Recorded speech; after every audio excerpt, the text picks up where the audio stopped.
Hello दोस्तों, आप सभी का स्वागत है मेरे चैनल पर। और अभी तक चैनल को सब्सक्राइब नहीं किया तो जल्दी सब्सक्राइब कर लीजिए। तो चलिए फिर कहानी को शुरू कर लेते हैं। मैं जब भी बाजार जाती, मुझे बाजार में एक भिखारी मिलता और कहता, 1 महीने बाद तुम्हारी माँ को मरा हुआ बच्चा पैदा होगा। मैं हमेशा उसकी बातों को अनदेखा कर देती और एक दिन तो उसने हद ही कर दी। चिल्ला चिल्ला कर पूरे बाजार में कहने लगा, तुम्हारी माँ को मरा हुआ बच्चा पैदा होगा। यह सुनकर मुझे बहुत ही गुस्सा आया और मैंने भिखारी को थप्पड़ मारकर कहा, पागल हो तुम? मेरी माँ तो 15 साल पहले ही मर चुकी है। फकीर रोता हुआ चला गया। ठीक 1 महीने बाद एक फ़ोन कॉल आई कि आप जल्दी अस्पताल आ जाएं, आपका मुर्दा भाई पैदा हुआ है। मैं हैरानगी में अस्पताल पहुंची तो नर्स ने मुझे मुर्दा बच्चा थमा दिया। जब मैं कमरे में गई तो मेरी आत्मा ही कांप उठी थी। वहाँ तो वही भिखारी।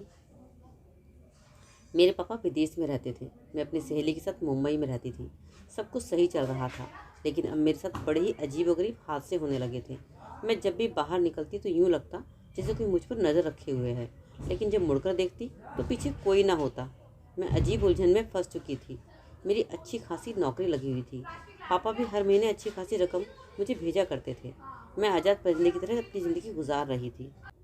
लेकिन अब यूँ लगता कि कोई मेरा पीछा कर रहा है, लेकिन मेरी हर कोशिश नाकाम हो जाती और पता ही ना लगता आखिर वह कौन है जो खुफिया तौर पर मुझ पर नज़र रखे हुए है। मैंने ये बात अपनी सहेली कविता को भी बताई थी कि यार मुझे कोई ऐसा लगता है कि जैसे कोई पीछा कर रहा है, लेकिन कौन है ये पता नहीं चल रहा है। जब भी देखती हूँ वहाँ कोई मौजूद ही नहीं होता।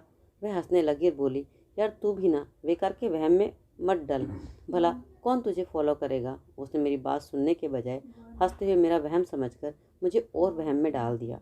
मैं भी इस बात को कुछ ज़्यादा ही सोच रही हूँ, इसलिए अपने दिमाग से इस बात को मैंने निकाल दिया। अगले दिन मैं घर से थोड़ी दूर पर मुझे एक भिखारी मिला जिसके कपड़े फटे हुए थे, लेकिन गरीबी चेहरे पर साफ थी। यह सब तो हमारे देश में बहुत आम था। यह लोग हाथ पैर सलामत होने पर भी काम के बजाय मांगने को ज़्यादा अहमियत देते हैं।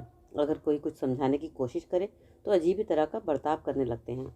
मैंने भी ज़्यादा गौर नहीं किया और ना ही कुछ ऐसा कहा, बल्कि अपनी जेब से बटुआ निकाला और 10 का नोट निकालकर उस भिखारी को दे दिया। नोट देखते ही उसके चेहरे के हाव भाव बदले थे, जैसे उसे इतने कम पैसों की उम्मीद ही ना हो। लेकिन उसके बावजूद उसके चेहरे पर मुस्कान थी और मुझे देखने लगा। लेकिन मुझे उसकी आंखों की चमक बहुत ही अजीब लगी थी। मैं भी आगे बढ़ने के बारे में सोच ही रही थी कि वह मेरे और करीब हुआ और बोला, लड़की, तेरी माँ 1 महीने बाद मुर्दा बेटा पैदा करेगी। यह कहते ही वह मेरी तरफ अजीब सी मुस्कुराहट लिए देखते हुए वहाँ से चला गया। लेकिन उसकी बात सुनकर तो मेरे पैरों तले ज़मीन ही निकल गई थी, क्योंकि मेरी माँ को मरे हुए 15 साल हो चुके थे।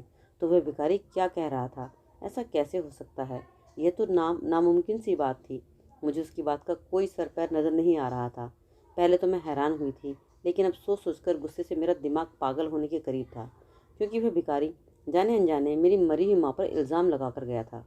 क्या पता वह दिमागी मरीज़ हो, इसलिए उसने सब कहा हो। मैं खुद को समझाते हुए अपने दिमाग से हर ख्याल को झटका था और आगे चल पड़ी। लेकिन फिर पूरा दिन ना चाहने के बावजूद भी उसी के बारे में सोचती रही। अगले दिन जब घर से निकली तो फिर से वही भिखारी मेरे सामने आ गया और आज मैंने भी जब उसे पैसे निकाल कर दिए तो वह वही बात बोला कि लड़की, 1 महीने बाद तेरी माँ को मरा हुआ बेटा पैदा होगा। इस बार मैंने उसकी बात अनसुनी कर दी और एक हल्की सी नज़र उसे देखते हुए आगे की तरफ बढ़ गई, क्योंकि वो मुझे पागल ही लगा था जो ऐसी ही बातें कर रहा था। मैंने उस पर गौर न किया, लेकिन आज भी मुझे उसके चेहरे पर वही अजीब सी मुस्कुराहट नजर आई थी। मैंने उसे अपने दिमाग से झटका और अपने काम पर जाने लगी और अपना सारा ध्यान अपने काम पर लगाने लगी, लेकिन कामयाब न हो सकी। वह अच्छा भला आदमी रोज़ मुझे एक ही बात कह रहा था। आखिर इसका मकसद क्या था? क्या वह वाकई पागल था, या फिर मेरे सामने सब कुछ करने का ढोंग कर रहा था, या उसका मकसद कुछ और था?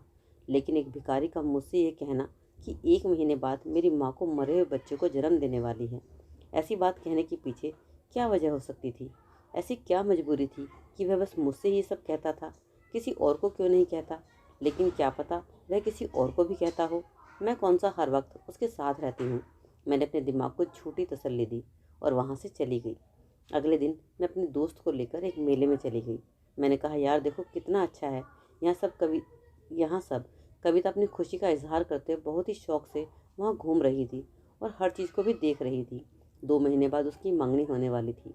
उसका कहना था, शादी से पहले का समय ही घूमने फिरने का समय है, उसके बाद तो तेरे जीजू कहीं आने जाने देंगे ही नहीं। इन मर्दों की भी अजीब ही नखरे होते हैं। मैं उसकी खुशी को देखकर खुश हो रही थी, लेकिन उसकी बात सुनकर कहने लगी, बस कर दे यार, तूने तो सारे मर्दों को एक ही पालने में तोड़ना शुरू कर दिया है। वह मेरी बचपन की मोहब्बत है, वह तेरे बचपन की मोहब्बत है, इसलिए तेरे मिजाज का है, और फिर तेरा देखा वाला लड़का है। किसी अनजान लड़के का क्या पता कैसा है कैसा नहीं। कम से कम तुझे यह तो पता है कि किस बात पर खुश होगा और किस बात पर नाराज़ होगा, इसलिए तू ऐसे काम ही ना करना कि वह नाराज़ हो जाए, बल्कि उसका दिल खुश रखना। लड़के तो वैसे भी थोड़ी सी मोहब्बत पर ही पिघल जाते हैं, मैंने हंसते हुए कहा था। और जैसे ही मेरी नज़र सामने पड़ी, हैरत से मेरी आंखें फटी पड़ी थी, क्योंकि वही पागल इंसान अच्छे खासे हुलिये में खड़ा था और किसी आदमी को कोने में ले जाकर बातें करने में बिजी था। मैंने कविता का ध्यान उसकी तरफ करने की कोशिश की, लेकिन जब तक उसने देखा वह आदमी वहां से गायब हो चुका था। मुझ पर तो हैरतों का पहाड़ टूट पड़ा था। ऐसा कैसे हो सकता है? यह भिखारी अच्छे खासे कपड़ों में खड़ा होकर किसी से बातें कर रहा था। मैंने कविता से कहा, वह भिखारी यहाँ पर है और इतने अच्छे कपड़ों में खड़ा क्या कर रहा था? वह आदमी वही है जो मुझे रोज उल्टी सीधी बातें करता है। मेरे चेहरे के पूरे रंग देखकर कविता मेरी तरफ परेशान से देखने लगी। क्या हुआ? तेरे चेहरे का रंग क्यों उड़ा हुआ है और तू किस भिखारी की बात कर रही है? उसने मुझसे पूछा तो मुझे अचानक ही अपनी जल्दबाजी और दिमागी हालत पर गुस्सा आया। यह बात तो मैं कविता को पहले भी बता चुकी थी, तो अब बताने में क्या समस्या थी? इसलिए जल्दी से बोला, वह वही आदमी खड़ा था, वह गरीब मांगने वाला जो रोज मुझे एक ही बात कहता है कि तेरी माँ एक मरे हुए बच्चे को जन्म देगी। वह मुझे समझाते हुए कहने लगी, हाँ तो वह पागल है, इसमें कौन सी अजीब बात है जो तेरे चेहरे का इतना रंग उड़ा हुआ है? जाने दे उसकी बातों को। कविता बिल्कुल नॉर्मल थी। मैंने कहा, अरे तुमने नहीं देखा? जब मैंने उसे देखा तो वह सूट बूट पहने हुए था और वह किसी आदमी से भी बातें कर रहा था। लेकिन मेरी बात सुनने के बाद, थोड़ी देर वो खामोश रहने के बाद, कविता जोर से हंसते हंसते पागल सी हो गई और कहने लगी कि तेरे कहने का मतलब है कि एक भिखारी ने हमारा पीछा किया और अब वो सूट बूट पहनकर खड़ा होकर किसी से बातें कर रहा है। सच में तू पागल हो गई है। उसे ये सब करके क्या मिलना है? और भिखारी के पास सूट बूट कहाँ से आएगा? इसका मतलब असल में ना, तूने इस फकीर को सोच सोच कर अपने दिमाग पर हावी कर लिया है कि तुझे हर आदमी में वही भिखारी नजर आता है। यह सब तेरा वहम है और कुछ नहीं। मुझे तेरी तबीयत कुछ अच्छी नहीं लग रही, चल हम घर चलते हैं। उसने इन सब बातों को मेरे दिमाग का वहम समझकर मुझे समय पर घर चलने के लिए कहा और हम लोग घर आ गए। मुझे आराम करने का कहते हुए वह अपने बेड पर सोने के लिए चली गई। हम लोग एक ही कमरे में रहा करते थे, जिसमें ड्राइंग रूम था और एक छोटा सा किचन भी था। जब मैं नौकरी में थी तो कविता भी इस ऑफिस में काम करती थी। उसके माँ बाप दूसरे शहर में रहते थे, लेकिन वह नौकरी के सिलसिले में मुंबई में रहती थी। उसे रहने की प्रॉब्लम थी तो मुझे भी थी। पापा का बिजनेस दूसरे देश में था, इसलिए वह दूसरे देश में रहते थे और मैं यहाँ अकेली थी। पापा मुझे कहते थे कि तुम भी मेरे साथ चलो, लेकिन मैंने मना कर दिया था और मैंने ये नौकरी कर ली थी। हम दोनों के बीच बहुत गहरी दोस्ती थी, इसलिए हमने मिलकर एक ही कमरा किराए पर ले लिया था, जिसमें हम दोनों मिलकर रहते थे। एक दूसरे का हम इतना सोचते थे। मैं सो गई, लेकिन मुझे नींद नहीं आ रही थी। मुझे एक भयानक सा सपना आया कि वही फकीर बहुत ही अजीब शक्ल वाला बच्चा लेकर मेरी तरफ बढ़ रहा था और मैं भाग रही थी। अब बच्चा वह मेरी माँ के हाथ में था और वह चिल्ला चिल्ला कर कह रही थी, यह तेरा भाई है, इसकी कातिल तू है। मैं अचानक से चौंक कर उठ गई और मेरा सपना टूट गया। मेरी बात सुनकर कविता भी उठ गई और उसने एक पानी का गिलास मुझे पकड़ाया। मैं मदहोशी में थी और इसलिए मैंने पूरा गिलास जल्दबाजी में ख़त्म कर दिया। कविता मुझे हैरानी से देख रही थी। मैंने कहा, मैंने एक सपना देखा है कि वही भिखारी मेरे पास एक मुर्दा बच्चा लेकर आया है और फिर मेरी माँ भी वहीं पर आई है और वह मुझे अपने उस बच्चे का कातिल भी कह रही थी, लेकिन मैंने कोई कत्ल नहीं किया है और मेरी माँ तो मर चुकी थी। और ये सब हो कैसे सकता है? शायद मैं पागल हो जाऊंगी। कविता ने अपने बालों को मुट्ठी में भरते हुए कहा, तू आराम कर, तेरा कुछ वहम ज़्यादा ही हो गया है और अपनी तबीयत भी ख़राब कर लेगी, जाकर सो जा। लेकिन मैंने उसे अपने पास से जाने ना दिया और वह मेरे पास ही सो गई। एक बार फिर वही सब कुछ सोचते हुए मुझे नींद की वादियों में उतर चुकी थी। लेकिन अगले दिन मेरा पूरा शरीर बुखार से तप रहा था और मेरी जबान पर बस मेरी माँ का ही नाम था। इस मुश्किल में मेरी दोस्त ने मेरा बहुत ख्याल रखा, मुझे डॉक्टर के पास लेकर गई। उसने यही कहा कि किसी बात की टेंशन ले ली है, जिसकी वजह से मुझे दिमागी दबाव पड़ा है और बुखार भी हो गया है। कविता ने मेरे सर पर ठंडी पट्टियां भी रखी थी। शाम तक मेरा बुखार कुछ उतर गया था। अगले दिन तक मैं एक बार फिर से बिल्कुल ठीक हो चुकी थी और मैं फिर ऑफिस जाकर अपना काम संभालने लगी। मैंने उस भिखारी को अपने दिमाग से निकाल दिया और जब मेरी छुट्टी का समय हुआ तो मैं बाज़ार के लिए चली गई क्योंकि मुझे कुछ शॉपिंग करनी थी और जाते हुए मैंने कुछ खरीदारी कर ली।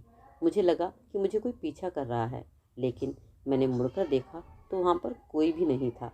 मैंने अपनी पूरी शॉपिंग की और मुझे शॉपिंग करते हुए भूख भी लग गई थी। मैं वहीं पर कुछ खाने के इरादे से रुक गई। वहीं पर मुझे कविता भी मिल गई। हम दोनों ने मिलकर कुछ खाया और वहाँ पर मुझे वही फ़कीर नज़र आ गया।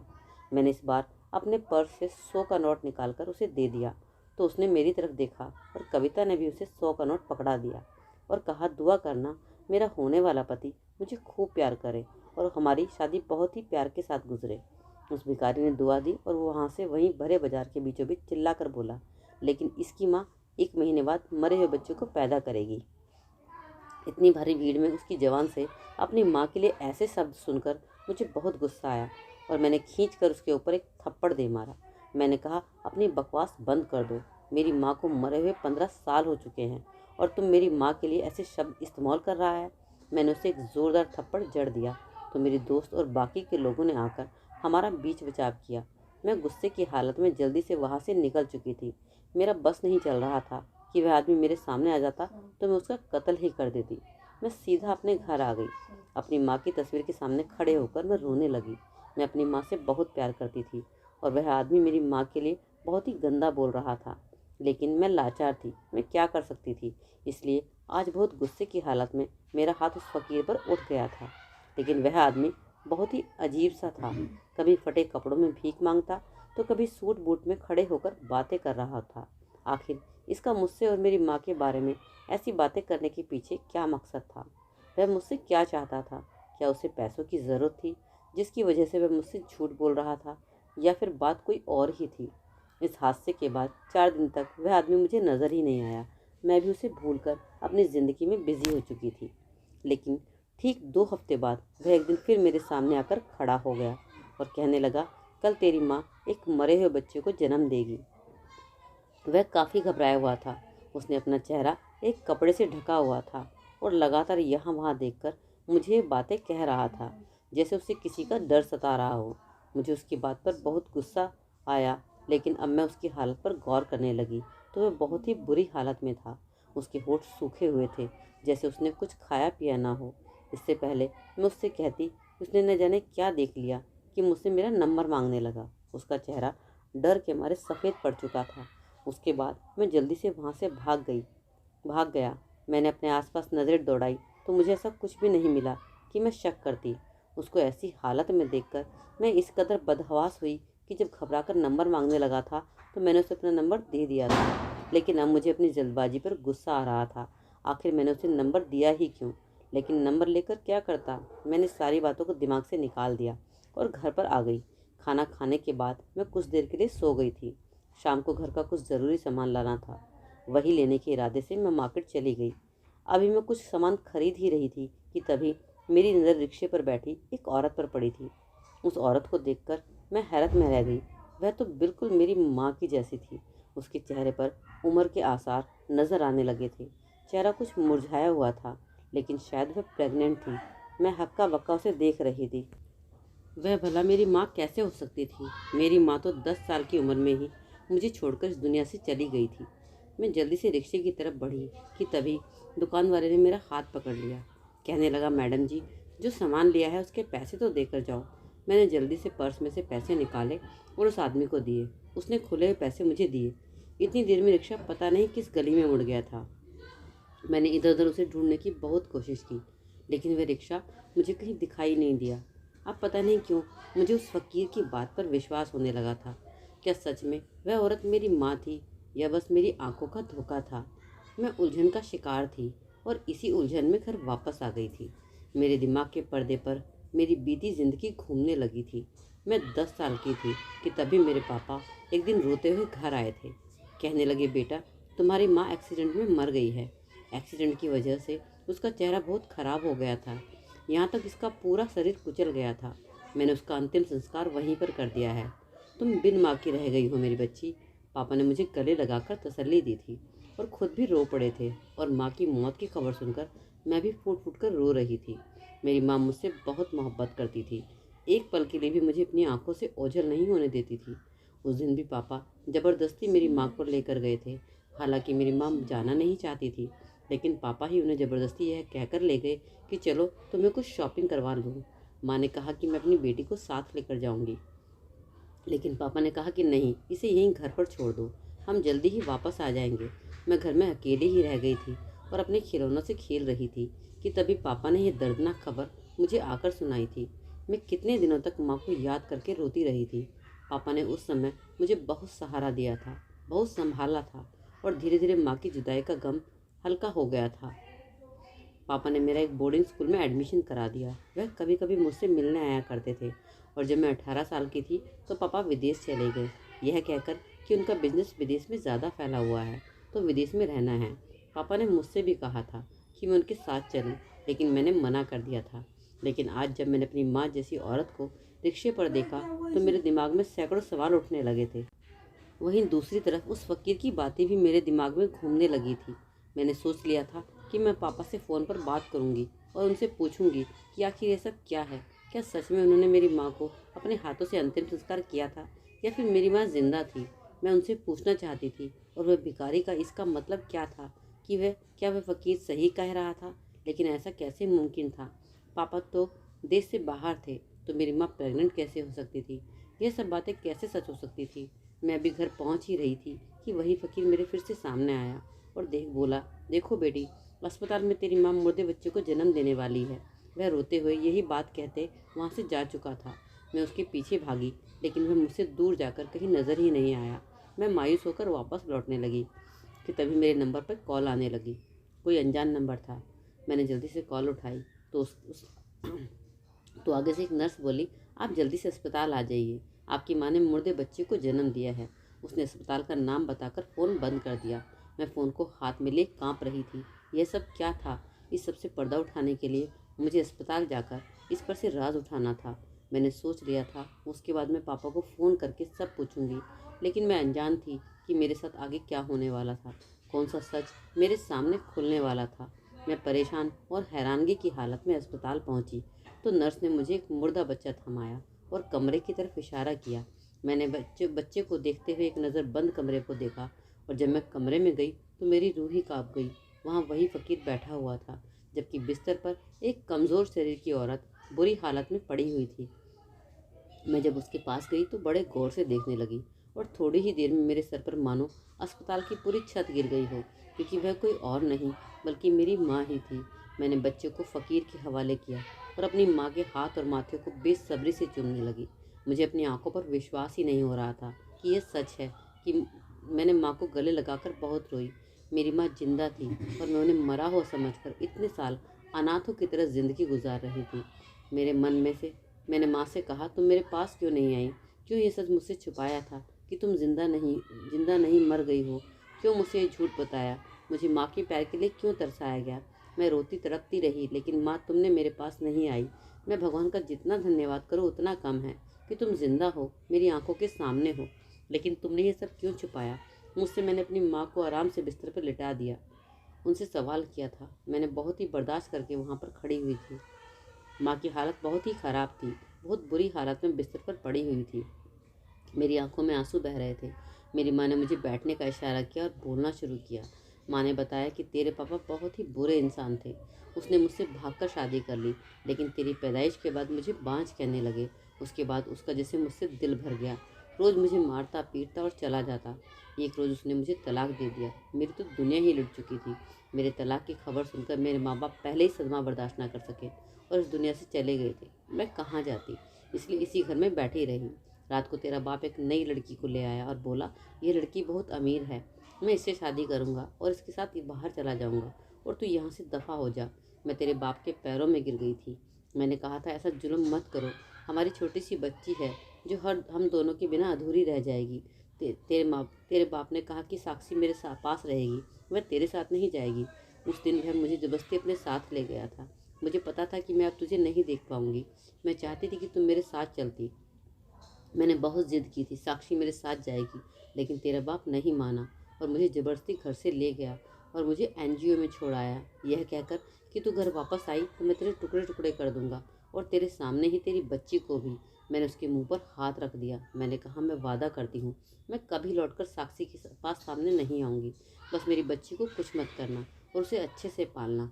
मैं फिर कभी नहीं आई थी। उसने मुझसे तुम्हें छीन लिया था। मैं एनजीओ में रहने लगी और अपना समय काटने लगी। लेकिन एनजीओ में भी भेड़िए बसते हैं। उन्होंने मेरी इज्जत पर वार करना चाहा तो मैं वहाँ से भाग आई। अब मैं बेघर हो चुकी थी। तब मुझे विशाल मिला, जो बहुत गरीब था, लेकिन उसने मुझे रहने की जगह दी और फिर कुछ महीने बाद ही मुझसे शादी भी कर ली। तेरे बाप को जब पता चला तो यहाँ पर भी मेरा दुश्मन बन बैठा।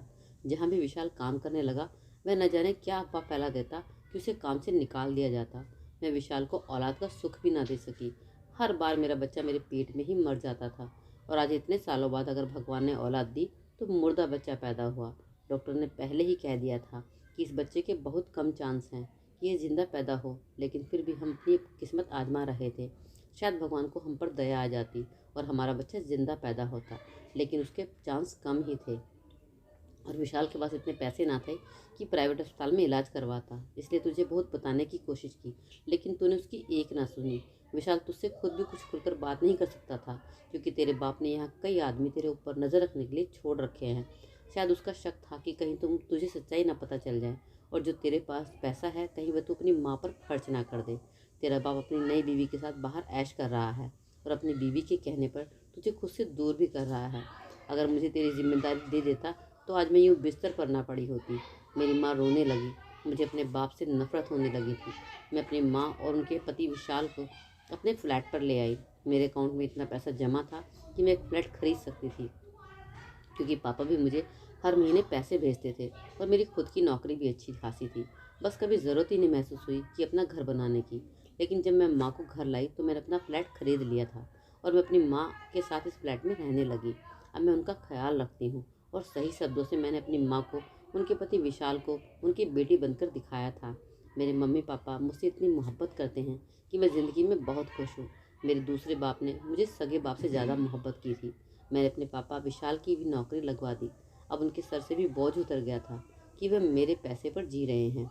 मेरे सगे पापा और उनकी बीवी को पुलिस ने नशे की दवा बेचने का काला धंधे की करने की ज़रूरत में वहीं पर उम्र कैद की सज़ा सुनाई थी। मेरे पापा ने मुझे फ़ोन किया था और मुझसे मदद के लिए बुलाया था, लेकिन मैंने उनसे कोई बात नहीं की।